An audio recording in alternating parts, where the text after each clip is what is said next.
तीसरी ब्रांच का इंतखाब रायवंड पे क्यों किया गया? क्या सोचा? वहाँ पे तो ज़रूरत थी, आपको लग रहा था कि उस एरिया में? इस ब्रांच का ये था कि ये जो लोकेशन थी ये मेरे वालिद साहब ने देखी थी, तो मुझे एक ये भी था कि अगर स्टार्ट लेना है तो एक जब आपने खुद करना हो हाथ से तो थोड़ा सा एक खौफ भी होता है और एक रिस्क लेते हुए वो भी होता है।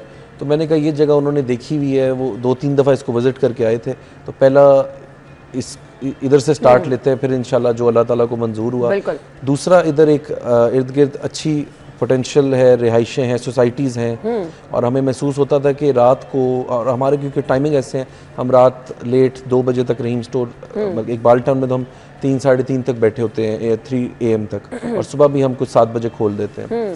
तो वहाँ पे मुझे महसूस हुआ, वहाँ कुछ कज़न्स रहते थे फैमिली के, हम आते जाते थे, वहाँ पे एक अच्छा ग्रोसरी स्टोर जो रात लेट तक खुला हो, अच्छी सर्विसेज दे, उसकी कमी महसूस हुई।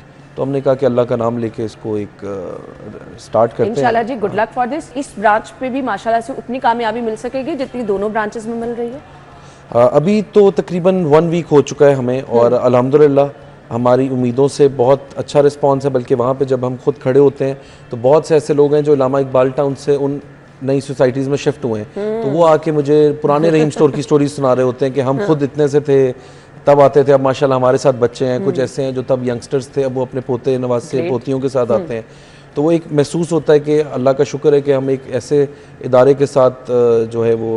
बट एक क्वेश्चन है कि इतनी सारी आपके पास ऑप्शंस होती हैं ना, तो उसके बावजूद आप कह रहे हैं कि इतने पुराने लोग आपको मिलते हैं जो अब अपने पोतों के साथ आ रहे हैं, तो ये एतमाद कैसे हासिल किया? किन चीज़ों पे कभी कॉम्प्रोमाइज़ नहीं किया कि बट इन पे तो कॉम्प्रोमाइज़ नहीं होना चाहिए?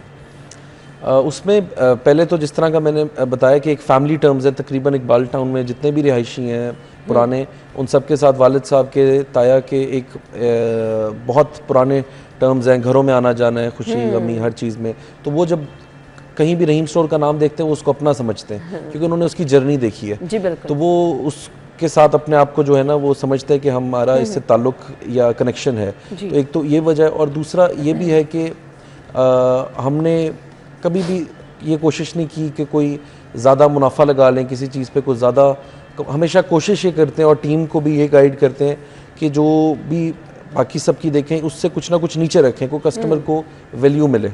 और दूसरा क्वालिटी पे तो कभी जिसका भी खैर मैं ये कहूँगा कि मार्केट में और भी लोग हैं, जिसका भी नाम बन जाए, 4 कस्टमर हो, वो ऐसे करता नहीं है कि अपनी सालों की एक रिप्यूट कोई भी हो। बिल्कुल ऐसे ही है। हम लोगों ने भी इस तरह ही इस पे बड़े सख्त SOPs बनाए हुए हैं कि कस्टमर को कभी भी कोई नियर एक्सपायरी, कोई ऐसा कोई क्वालिटी वाइज वो चीज़ ना जाए। हाँ, अगर अल्लाह ना करे कोई लड़के से किसी से कोई ख़राबी हो जाए तो फिर उसको इदारा ओन करे, कस्टमर का फ़ौरन चेंज करके दे, क्योंकि ह्यूमन एरर हो सकता है जहाँ इतने लोग काम कर रहे हो और आप जब 20-21 घंटे स्टोर चला रहे हो, आप खुद तो हर वक्त मौजूद नहीं होते, तो आपको बंदों पे छोड़ना पड़ता है। तो उस पर भी हम पूरा लुक आफ्टर करते हैं कि अगर कोई ऐसी कंप्लेन आ जाए तो हम पीछे अपने कस्टमर की सपोर्ट के लिए हर वक्त अवेलेबल हो।